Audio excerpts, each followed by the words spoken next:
വീടിന് കണ്ണേറ് ബാധിക്കാറുണ്ടോ? വീടിന് കണ്ണേറ് ബാധിച്ചാൽ നമുക്കെന്തെങ്കിലും പ്രശ്നം ഉണ്ടാകുമോ? പല ആളുകളും സംശയത്തോടു കൂടി ചോദിക്കുന്നൊരു ചോദ്യമാണ്. ഉസ്താദേ, പല പ്രശ്നങ്ങളും ഉണ്ട്, വീട്ടിൽ പല കലഹങ്ങളുമാണ്, വഴക്കാണ്, എപ്പോഴും പ്രയാസവും പ്രതിസന്ധിയാണ്, ദാരിദ്ര്യമാണ്, അതുകൊണ്ട് വീടിന് എന്തെങ്കിലും സംഭവിച്ചതാണോ? ചോദ്യം വളരെ ഗൗരവമുള്ളൊരു ചോദ്യമാണ്. മറുപടിയും നമുക്ക് മനസ്സിലാക്കേണ്ടതാണ്, നമ്മൾ പഠിച്ചു വെക്കേണ്ടതാണ്. എന്തൊക്കെയാണ് വീടിന് കണ്ണേറ് ബാധിച്ചാൽ, നമ്മുടെ വാസസ്ഥലത്തിന്, നമ്മൾ താമസിക്കുന്ന സ്ഥലത്തിന് ഇടങ്ങേറ് സംഭവിച്ചാൽ നമുക്ക് ബാധിക്കുന്ന പ്രശ്നങ്ങൾ, നമ്മൾ നേരിടുന്ന ഇടങ്ങേറുകൾ, എങ്ങനെയാണ് അതിനെ പരിഹരിക്കുക? ഇൻഷാ അല്ലാഹ് ചുരുങ്ങിയ രൂപത്തിൽ നമ്മുടെ വീഡിയോയിൽ കേൾക്കാം. വീടുമായി ബന്ധപ്പെട്ട പ്രശ്നങ്ങളും അതിനുള്ള പരിഹാരങ്ങളും നമുക്കൊന്ന് പഠിച്ചു വെക്കാം. അള്ളാഹു സലാമത്ത് നൽകുമാറാട്ടെ. വീഡിയോ മുഴുവനും കേൾക്കണം, മറ്റുള്ളവരിലേക്ക് എത്തിച്ചു കൊടുക്കുകയും ചെയ്യുക.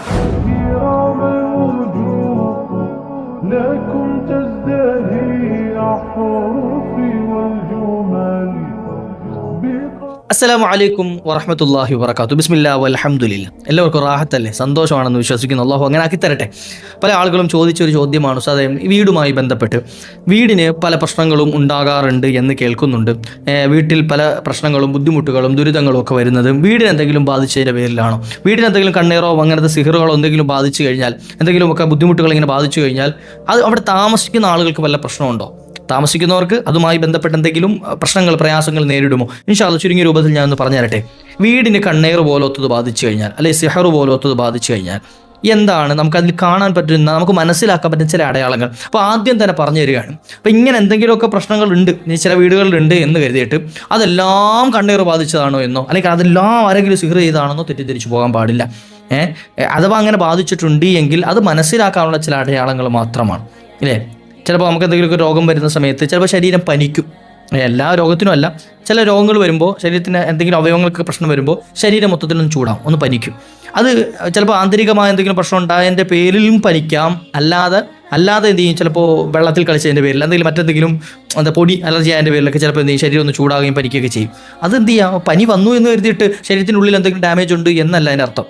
ശരീരം ചിലപ്പോൾ ഒന്ന് റീഫ്രഷ് ചെയ്യാൻ വേണ്ടിയിട്ട് ചിലപ്പോൾ പനി വന്നു പോകാറുണ്ട്.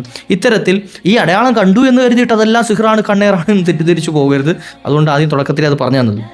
ഞാൻ ഈ പറഞ്ഞു തരുന്ന ചില വിഷയങ്ങൾ അത് നമ്മുടെ വീടുകളിൽ, നമ്മുടെ കുടുംബങ്ങളിലൊക്കെ ഉണ്ട് എങ്കിൽ, നമ്മൾ താമസിക്കുന്ന സ്ഥലങ്ങളിലോ അല്ലെങ്കിൽ നമ്മൾ നമ്മുടെ കൂടെ താമസിക്കുന്നവരിലൊക്കെ ഉണ്ട് എങ്കിൽ എന്ത് ചെയ്യാം, ഒന്ന് സൂക്ഷിക്കാൻ വേണ്ടി അല്ലെങ്കിൽ ഒരു മുൻകരുതൽ എടുക്കാൻ വേണ്ടി മാത്രം പറയുകയാണ്. ചിലപ്പോൾ നമ്മൾ താമസിക്കുന്ന വീട്ടിൽ നമ്മുടെ ജീവിതത്തിലേക്ക് ഒരു കാരണവുമില്ലാതെ ചിലപ്പോൾ പ്രയാസങ്ങൾ വരും. ഒരു നമ്മൾ പ്രതീക്ഷയില്ലാത്ത രൂപത്തിൽ പ്രയാസങ്ങൾ കടന്നു വരിക. ചിലപ്പോൾ എന്ത് ചെയ്യുക, പ്രതീക്ഷിക്കാത്ത വഴിയിലൂടെയൊക്കെ പ്രയാസം, ബുദ്ധിമുട്ടൊക്കെ കടന്നു വന്നിട്ട് ആ കിടങ്ങേറാ, ഇതുവരെ ഒരു കുഴപ്പമില്ലായിരുന്നു, നിമിഷ നേരം കൊണ്ട് രംഗം മറിയാം, അല്ലേ? പിന്നെ ഒരു ഉദാഹരണം പറയാം. ഇപ്പോൾ പ്രളയക്കാലം, അല്ലേ, മഴക്കെടുതിയൊക്കെ കാര്യം. ഇപ്പം ഇന്നലെ വരെ സുഖമായിട്ട് കിടന്നുറങ്ങിയ വീട്ടിൻ്റെ ഉള്ളിലേക്ക് ഇന്ന് വെള്ളം ഇരമ്പി കയറിയിട്ട് നമ്മളൊരു പ്രതീക്ഷയില്ലായിരുന്ന സമയത്ത് വീടിൻ്റെ അകത്തേക്ക് ചെളിയും വെള്ളവും ഇഴജന്തുക്കളും ഒക്കെ വന്ന് കയറാം. എന്നാലോചിച്ച് നോക്കി, ഒരു പ്രയാസം തന്നെയാണ്, ബുദ്ധിമുട്ട് തന്നെയാണ്. എന്നൊരു പ്രളയം കയറിയെടുത്തൊക്കെ കണ്ണീർ ബാധിച്ചാണെന്ന് തെറ്റിദ്ധരിച്ചു പോലെ ഞാനൊരു ചെറിയ ഉദാഹരണം മനസ്സിലാകാൻ വേണ്ടി പറഞ്ഞു പോയതാണ്. ഇനി അതുപോലെ എന്ത് ചെയ്യാം, പ്രാണികൾ, ഉറുമ്പുകൾ, അതുപോലെ പുഴുക്കൾ തുടങ്ങിയ ഈ നമ്മളെ ശല്യം ചെയ്യുന്ന, ഇടങ്ങേറുണ്ടാക്കുന്ന ജീവജാലങ്ങൾ, ഈ പ്രാണികൾ പോലത്തെ ഉറുമ്പ് ശല്യം വലിയ ബുദ്ധിമുട്ടാണ്. അവിടെ ഉറുമ്പ് ശല്യം വന്നു കഴിഞ്ഞാൽ ഉറുമ്പ് എന്ത് ചെയ്യാനാണെന്ന് ചോദിക്കണ്ട. ഉറുമ്പ് ശല്യം ഒരു വീട്ടിൽ കൂടുതൽ, ഇപ്പോൾ പല ആളുകൾ നമ്മൾ വിളിച്ചിട്ട് പ്രയാസം പറഞ്ഞു, വീട്ടിൽ എനിക്ക് ഉറുമ്പ് ശല്യമാണെന്ന്. എന്ത് സാധനം വെച്ചാലും ഉറുമ്പരിക്കാം. വീട്ടിലെ എല്ലാ മൂലയിലും ഉറുമ്പ് ഇങ്ങനെ അരച്ച് നടക്കുക, അത് ഭയങ്കര ബുദ്ധിമുട്ടാണ്. ചില നാടുകളിൽ, ചില വീടുകളിലൊക്കെ ഈ കോട്ടരുമ എന്ന് പറഞ്ഞ സാധനമുണ്ട്. അങ്ങനെ അതിന് പല പേരും പറയാറുണ്ട്. ഒരു ചെറിയ പ്രാണിയാണ്, ലൈറ്റിൻ്റെ ചോടെ ഇങ്ങനെ വരും. അത് വൈകുന്നേരമായി കഴിഞ്ഞാൽ ഭിത്തി മുഴുവൻ ഇങ്ങനെ ഉണ്ടാവും. രാവിലെ ആകുമ്പോഴേക്കും അത് മൊത്തം ചത്ത് നിലത്ത് വീണിട്ടുണ്ടാവും. ചില വീട്ടുകാർക്ക് അതിനെ അടിച്ചു വാരി കൂട്ടി കൊണ്ട് കളയലാണ് പണി. ഇപ്പോൾ ഈ അടുത്ത് ഞാനൊരു സഹോദരൻ്റെ വീട്ടിൽ പോയ സമയത്ത് അവരുടെ വീടിൻ്റെ വളപ്പിൽ പുറത്ത് ഒരു പാത്രം നിറയെ, വലിയൊരു ടിന്ന് നിറയെ എന്ത് ചെയ്യുക, ഈ സാധനത്തെ ഇട്ട് വെച്ചേക്കണം. അവിടെ ഉണ്ടാക്കണമെന്നല്ല, അവരവിടെ വളർത്തുന്നൊന്നുമല്ല, മറിച്ച് ഇങ്ങനെ വരുന്നതിനെ അടിച്ചു വാരി രാവിലെ കൊണ്ടുവന്ന് കൂട്ടിനകത്തിരുന്നത്. എന്താ കാട്ടാൻ പറ്റുമോ പിന്നെ? അപ്പോൾ സംഭവം എന്താണ്, ഇങ്ങനെ ബുദ്ധിമുട്ട്. ഇപ്പോൾ ഇത് ഈ ശല്യം വരുന്ന ആളുകൾക്കേ അറിയുള്ളൂ എൻ്റെ പ്രയാസം. ഇത്തരത്തിൽ ഇഴജന്തുക്കളുടെ, പ്രാണികളുടെയൊക്കെ ശല്യം സ്ഥിരമായി കൂടുതലായി അനുഭവപ്പെടുക, അത് ചിലപ്പോൾ വീടിന് കണ്ണീർ ബാധിച്ചതിനോ അല്ലെങ്കിൽ സിഹർ ബാധിച്ചതിനോ ഒക്കെ കാരണങ്ങളായി, അടയാളങ്ങളായി പറയപ്പെടാറുണ്ട്, ഇല്ലേ? പെട്ടെന്നൊരു സുപ്രഭാതത്തിൽ പ്രയാസങ്ങൾ കടന്നു വരുന്നത്. അതുപോലെ ഇത്തരത്തിലുള്ള ഇഴജന്തുക്കളുടെ അല്ലെങ്കിൽ പ്രാണികളുടെ ഒക്കെ എന്ത് ചെയ്യുക, ശല്യം അധികരിച്ചു വരിക. ഏതെങ്കിലും മൂലയ്ക്ക് ഒരു ഉറുമ്പുകൂട് കണ്ടു എന്ന് പറഞ്ഞിട്ട് ബേജാറാൻ നടക്കല്ലേ കേട്ടോ. അല്ലെങ്കിൽ ഏതെങ്കിലും മഴ വന്ന സമയത്ത് ഈയാമ്പാറ്റകൾ വന്നിട്ട് വീടിന് ചുറ്റും വട്ടം കൂടി എന്ന് കരുതിയിട്ട് എന്ത് ചെയ്യേണ്ട, ബേജാറാണ്ട്. അതിനല്ല ഈ പറയുന്നത്, സ്ഥിരമായി ഇത് കാണുന്നിടത്താണ് ഞാൻ ഈ പറഞ്ഞത്. അതുപോലെ തന്നെ വീട്ടിൽ താമസിക്കുന്ന ആളുകൾക്ക് വിട്ടുമാറാത്ത അസുഖം വരിക. അതായത് ചിലപ്പോൾ എന്ത് ചെയ്യാം, മക്കളുടെ അസുഖം കഴിയുമ്പോൾ ഭാര്യയ്ക്ക്, ഭാര്യയുടെ കഴിയുമ്പോൾ ഭർത്താവിൻ്റെ കഴിയുമ്പോൾ ഉമ്മയ്ക്ക്, ഉമ്മയുടെ കഴിയുമ്പോൾ വാപ്പയ്ക്ക്, ഇങ്ങനെ എന്ത് ചെയ്യുക, ഓരോരുത്തർക്ക് മാറി എന്ത് ചെയ്യുക, തുടരെ ആയിട്ട് അസുഖങ്ങൾ വരിക. അത് ശ്രദ്ധിക്കേണ്ട ഒരു വിഷയമാണ്. മാറി മാറി കുടുംബത്തിലുള്ള എല്ലാവർക്കും ഇങ്ങനെ അസുഖങ്ങൾ വരുന്നുണ്ട്, തുടരെയായിട്ട് അസുഖങ്ങൾ വരുന്നുണ്ട് എങ്കിൽ, അസുഖം വിട്ടുമാറാത്ത അവസ്ഥ വരുന്നുണ്ട് എങ്കിൽ ശ്രദ്ധിക്കാൻ വേണ്ടി പറഞ്ഞതാണ്. അതുപോലെ ഇനി കാണാം മറ്റൊരു രംഗം, വീടിൻ്റെയും അതുപോലെ നമ്മുടെ വീടും പരിസരവും എപ്പോഴും ദുർഗന്ധമുള്ളതായി കാണാം. എപ്പോഴും നമ്മളിപ്പോൾ എത്ര അടിച്ച് വൃത്തിയാക്കിയാലും, ചില വീടുകളുണ്ട് നമ്മൾ ചിലപ്പോൾ തൂത്ത് തുടച്ച് വൃത്തിയാക്കി നല്ല ഓയിലൊക്കെ ഇട്ടിട്ട് തുടച്ച് വൃത്തിയാക്കിയിട്ടാലും കുറച്ച് കഴിയുമ്പോൾ ഒരു വല്ലാത്തൊരു സ്മെല്ല്, ദുർഗന്ധം പുറത്തു നിന്ന് വരുന്നവർക്ക് അത് പെട്ടെന്ന് അറിയാൻ കഴിയും. അത്തരത്തിലുള്ള ചില വീടുകളുണ്ട്. അത് വളരെ ശ്രദ്ധിക്കേണ്ടത്. നമ്മൾ വൃത്തിയാക്കാത്തത് കൊണ്ടല്ല, മറിച്ച് അല്ലാത്തൊരു ദുർഗന്ധം ഇങ്ങനെ എന്ത് ചെയ്യുക, വീടിൻ്റെ ഉള്ളിലും പരിസരങ്ങളിലും എന്ത് ചെയ്യുക, ഇങ്ങനെ അലയടിച്ചിരിക്കുക. അത് ശ്രദ്ധിക്കേണ്ടത്. അത് സ്ഥിരമായി നിൽക്കുന്നുണ്ട് എങ്കിൽ ശ്രദ്ധിക്കേണ്ടതാണ്. അതുപോലെ തന്നെ കാണാൻ കഴിയും നമ്മുടെ പണികളൊന്നും മുന്നോട്ട് പോകാത്ത അവസ്ഥ വരിക, തടസ്സം സംഭവിക്കാം. ചിലപ്പോൾ ജോലിക്ക് പോകുന്നുണ്ടാകും, അല്ലെങ്കിൽ മറ്റെന്തെങ്കിലും നമ്മുടെ വർക്കുകൾ നടക്കുന്നുണ്ടാവും, കച്ചവടം ചെയ്യുന്നുണ്ടാവും, പെട്ടെന്ന് സ്റ്റക്കായി നിന്ന മാതിരി പിന്നെ അങ്ങോട്ട് മുന്നോട്ട് പോകുന്നില്ല. എത്രയൊക്കെ നോക്കിയിട്ടും എന്ത് ചെയ്യുന്നില്ല, മുന്നോട്ട് പോകുന്നില്ല എങ്കിൽ അത് ശ്രദ്ധിക്കേണ്ട വിഷയമാണ്. മുൻകാലങ്ങളിലൊക്കെ മുമ്പൊക്കെ നല്ലതുപോലെ പണിയും വർക്കും ഒക്കെ ഉണ്ടായിരുന്നു. പക്ഷേ ഇപ്പം എന്ത് ചെയ്തില്ല, ഇപ്പോൾ ഒരുപാട് ആളുകൾ വിളിച്ചിട്ട് അങ്ങനെ പരാതി പറഞ്ഞവരുണ്ട്, സങ്കടം പറഞ്ഞവരുണ്ട്. നല്ല വർക്ക് ഉണ്ടായിരുന്നതാണ്, നല്ല കച്ചവടം ഉണ്ടായിരുന്നതാണ്, പക്ഷേ ഇപ്പം ഒരു രൂപ പോലും എടുക്കാൻ പറ്റാത്ത അവസ്ഥയായി അല്ലേ. അങ്ങനെയൊക്കെ പരാതി പറഞ്ഞ ആളുകൾ. അപ്പോൾ അതൊക്കെ വളരെ ശ്രദ്ധിക്കേണ്ട വിഷയമാണ്. അപ്പോൾ ഇങ്ങനെ കുറേ ഇപ്പം ഞാൻ ചെറിയ ഉദാഹരണങ്ങൾ പറഞ്ഞു തന്നതാണ്. ഇപ്പോൾ ഇതെല്ലാം കൂടെ ഒരാൾക്ക് വരണം എന്നില്ല. ഇനി ഇതിൽ ഏതെങ്കിലും ഒന്ന് വന്നു എന്ന് കരുതിയിട്ട് അത് സീറോ ആകണമെന്നില്ല, അല്ലെങ്കിൽ കണ്ണേറാകണം എന്നില്ല. ഇതൊക്കെ ദായിമായിട്ട് നിത്യമായിട്ട് കുറേ കാലം കൊണ്ട് ഇങ്ങനെ തുടർച്ചയായിട്ട് വരുമ്പോഴാണ് നമ്മളത് ശ്രദ്ധിക്കേണ്ട വിഷയമുള്ളത്. വല്ലപ്പോഴൊക്കെ ഒന്നു എന്ന് കരുതിയിട്ട് പ്രയാസപ്പെടേണ്ട ആവശ്യമില്ല കേട്ടോ. ഇനി ഇതിന് പരിഹാരം വല്ലതും ഉണ്ടോ? ഇൻഷാല്ലാ ഞാൻ പരിഹാരം കൂടെ പറഞ്ഞുതരാം, വളരെ എളുപ്പത്തിൽ പറഞ്ഞുതരാം ഇൻഷാല്ലാ. എന്താണ് പരിഹാരം?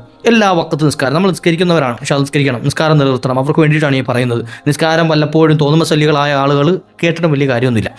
നിസ്കരിക്കുന്ന എല്ലാ വക്കത്തിലും ആ നിസ്കാരം കൃത്യമായി നിസ്കരിക്കണം. അത് സുബഹയുടെ സമയത്ത് നമ്മൾ ശ്രദ്ധിക്കാം. നമ്മൾ എല്ലാം 5 വക്കത്ത് നിസ്കരിക്കുമ്പോൾ സുബഹയുടെ സമയത്ത് വീട്ടിലുള്ള ഒരു വ്യക്തി, ഏതെങ്കിലും ഒരു വ്യക്തി ആ വീട്ടിൽ നിസ്കരിക്കാതെ കിടന്നുറങ്ങുന്നുണ്ടെങ്കിൽ, ആ വീട്ടിലെ വ്യക്തി നിസ്കരിക്കാതെ കിടന്നുറങ്ങുന്നുണ്ടെങ്കിൽ ആ വ്യക്തി കാരണമായിട്ട് ആ കുടുംബത്തിൽ കഷ്ടപ്പാടും ദുരിതവും വരും. അത് ഉറപ്പാണ്. മനസ്സിലായോ? അപ്പോൾ അതുകൊണ്ട് എന്ത് ചെയ്യാം, നമ്മൾ മാത്രം നിസ്കരിച്ചാൽ പോരാ, വീട്ടിലെ ഉമ്മമാർ, ഉപ്പമാർ, മക്കൾ എല്ലാവരും എന്ത് ചെയ്യണം, നിസ്കരിക്കാൻ കൃത്യമായി തയ്യാറാവണം. അപ്പോൾ നിസ്കാരം കൃത്യമായി വെക്കുക. എന്നിട്ടേ ഞാൻ ഈ പറയുന്ന കാര്യങ്ങൾ ചെയ്തിട്ട് കാര്യമുള്ളൂ. രണ്ടാമത്തെ കാര്യം ശ്രദ്ധിക്കാൻ എന്ത് ചെയ്യുക, ഖുർആൻ പാരായണം. അതും കൃത്യമായി ഒരു പേജെങ്കിലും ദിവസവും ഖുർആൻ ഡെയിലി നമ്മുടെ വീട്ടിൽ ഓതാം. വീട്ടിൽ വെച്ച് ഒരു പേജെങ്കിലും, ഒരുപാട് ഓതാൻ പറ്റിയ ഒരു യാസീനെങ്കിലും എന്ത് ചെയ്യുക, ദിവസം ഓതാം. അല്ലെങ്കിൽ ഇനി അത് ഓതാൻ അറിയില്ല, ഒരു തബാറക സൂറത്തെങ്കിലും ഓതാം, ഒരു വാക്യമെങ്കിലും ഓതാം. ഇനി അതൊന്നും ഓതാൻ അറിയില്ല, ഒരു ഫാത്തിഹ എങ്കിലും ഓതാം. അതെങ്കിലും ചെയ്യാം. വീട്ടിൽ വെച്ച് സ്ഥിരമായിട്ടൊരു പേജെങ്കിലും ഖുർആൻ ഓതാൻ ശ്രമിക്കുക. ഇനി കൂട്ടത്തിൽ പറയുന്നുണ്ട്, സൂറത്തുൽ ബഖറ ഒരു വീട്ടിൽ സ്ഥിരമായി പാരായണം ചെയ്യുകയാണെങ്കിൽ, സൂറത്തുൽ ബഖറ സ്ഥിരമായി വീട്ടിൽ പാരായണം ചെയ്യുന്നു. ഇനി സൂറത്തുൽ ബഖറ മുഴുവനായിട്ട് ഓതാൻ പറ്റുന്നില്ല, എന്നാൽ കുറേശ്ശെ വീട്ടിൽ ഓതുന്നുണ്ട്. ചിലപ്പോൾ എന്ത് ചെയ്യുക, ഓരോ പേജ് വെച്ച് ആയിക്കോട്ടെ. എന്നാൽ ആ വീട്ടിൽ ഇബ്ലീസിൻ്റെ ഷെർ, അതുപോലെ കണ്ണേർ, സിഹ്ർ പോലെ തുടങ്ങിയറുകൾ ഉണ്ടാവുകയില്ല. പിശാചിൻ്റെ ഉപദ്രവം മാറി നിൽക്കുന്നതാണ് എന്ന്. ആ വീട്ടിൽ സന്തോഷം വരും. പക്ഷെ അതൊക്കെ ഒന്ന് പരീക്ഷിച്ച് നോക്കുക, നമ്മുടെ വീടുകളിൽ ചെയ്തു നോക്കുക. അള്ളാഹു നമുക്ക് വലിയ പ്രതിഫലം നൽകും. ഇനി കാണുന്നത്, നമ്മുടെ വീടുകളിൽ പ്രയാസങ്ങൾ വരാതിരിക്കാനും ഇനി വന്ന പ്രയാസങ്ങൾ മാറിപ്പോകാനും ഒരുപാട് ആളുകൾക്ക് വലിയ അനുഭവം ലഭിച്ച ഒരു സംഗതി ഞാൻ പറഞ്ഞുതരാം. ഒരുപാട് ആളുകൾ അനുഭവം കിട്ടി എന്നറിയിച്ച ഒരു സംഗതി ഇൻഷാല്ലാ അതുകൂടെ ഒന്ന് പറഞ്ഞു വെക്കാം. അത് നമ്മുടെ വീടിൻ്റെ 4 മൂലകളിൽ, വീടിൻ്റെ നമുക്ക് 4 മൂലകൾ ഉണ്ടാവുമല്ലോ. ഇപ്പം ഈ 4 മൂലകളിലും ബിസ്മി ചേർത്ത് ആയത്തുൽ കുർസി ഓതാം. അപ്പോൾ ഓരോ മൂലയിലും ചെന്ന് നിന്നുകൊണ്ട് എന്ത് ചെയ്യണം, ബിസ്മി ചേർത്തിട്ട് ആയത്തുൽ കുർസി ഓതാം. ഓരോ തവണ എന്ത് ചെയ്യുക, ഓതാം. ആയത്തുൽ കുർസി ഓതാം. ഇത് എത്ര ദിവസം ഓതണം? 21 ദിവസം കണ്ടിന്യൂ ആയിട്ട് ഓതണം. 21 ദിവസം ഇത് തുടർച്ചയായിട്ട് ഓതും. ഇങ്ങനത്തെ പ്രശ്നങ്ങളുള്ള ആളുകൾ കേട്ടോ. ഇനി അല്ലാത്തൊരാൾ എല്ലാ ദിവസവും വീടിൻ്റെ 4 മൂലയിലും ആയത്തുൽ കുർസി ഓതി, വലിയ ഫضലാണ്. ആ വീട്ടിലേക്ക് ശൈത്താൻ കയറൂല, ഇടങ്ങേറ് വരില്ല. ഇങ്ങനെ എന്തെങ്കിലും ബുദ്ധിമുട്ടുള്ള ആളുകൾ ഉറപ്പായിട്ട് എന്ത് ചെയ്യുക, ഒരു 21 ദിവസം, ഇനി കൂടുതൽ പറ്റുമെങ്കിൽ 41 ദിവസം വരെ എന്ത് ചെയ്യുക, അത് കണ്ടിന്യൂ ആയിട്ട് ചെയ്യുക കേട്ടോ. അപ്പോൾ എന്ത് ചെയ്യുക, ഇത് സ്ത്രീകളെ സംബന്ധിച്ചിടത്തോളം 41 ദിവസം ചിലപ്പോൾ കണ്ടിന്യൂ ആയി ചെയ്യാൻ പറ്റിയെന്ന് വരില്ല. അപ്പോൾ ആ സമയത്ത് ആരെങ്കിലും മറ്റുള്ളവരെ ഏൽപ്പിച്ചാൽ മതി. ഒരു 4 ആയത്തെക്കുറിച്ച് ഓതാൻ ഇപ്പം എന്ത് സമയം വേണം അല്ലേ. ഇനി കണ്ണീർ കൊണ്ട് പ്രയാസപ്പെടുന്ന ആളുകൾക്ക് ഏറ്റവും എഫക്റ്റീവായൊരു മന്ത്രം ആണെന്ത്, ഈ ആയത്തുൽ കുർസി പാരായണം ചെയ്യുന്നത്. അപ്പോൾ അതുകൊണ്ട് അവരെന്ത് ചെയ്യണം, കൃത്യമായിട്ട് പാരായണം ചെയ്യും. അവരിലേക്ക് അങ്ങനെ ആരെങ്കിലും പ്രയാസങ്ങൾ ബാധിച്ചവരുണ്ടെങ്കിൽ അവർക്ക് ഇത് ഓതി മന്ത്രിക്കുകയും ചെയ്താൽ വലിയ ഫضലുണ്ടാകും ഇൻഷാ അല്ലാഹ്. അള്ളാഹു തൗഫീഖ് നൽകുമാറാകട്ടെ, അള്ളാഹു ഭാഗ്യം നൽകുമാറാകട്ടെ. ഇനി അക്കൂട്ടത്തിൽ ഞാൻ ഒരു കാര്യം കൂടെ പറഞ്ഞുതരാം. ആർക്കെങ്കിലും കണ്ണീർ ബാധിച്ചു എന്നൊരു അനുഭവം, അതായത് ഒരു സംശയം തോന്നുന്നുണ്ടെങ്കിൽ അവർക്ക് ചെയ്യാൻ പറ്റിയ ഒരു അമൽ പറഞ്ഞു തരട്ടെ. വീട്ടിൽ കണ്ണീർ ബാധിച്ചിട്ടുണ്ട് എന്ന് തോന്നിക്കഴിഞ്ഞാൽ ഞാൻ ഈ പറയുന്ന രൂപം ഒന്ന് ചെയ്യുക, ഈ അമലൊന്ന് ചെയ്യുക, ഇൻഷാ അല്ലാഹ് വലിയ ബർക്കത്തുണ്ടാകും. ഒരു ബക്കറ്റ് വെള്ളം എടുക്കാം.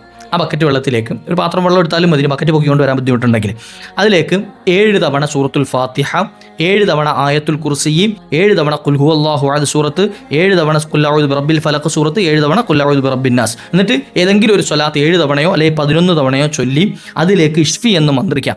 ഇഷ്ഫി എന്ന് മന്ത്രിച്ചതിന് ശേഷം ആ വെള്ളം എന്ത് ചെയ്യുക, വീടിൻ്റെ എല്ലാ ഭാഗത്തും കുടയുക. എല്ലാ ഭാഗത്തും വീടിൻ്റെ അകത്തും പുറത്തും ഒക്കെ എന്ത് ചെയ്യുക, കുടയുക.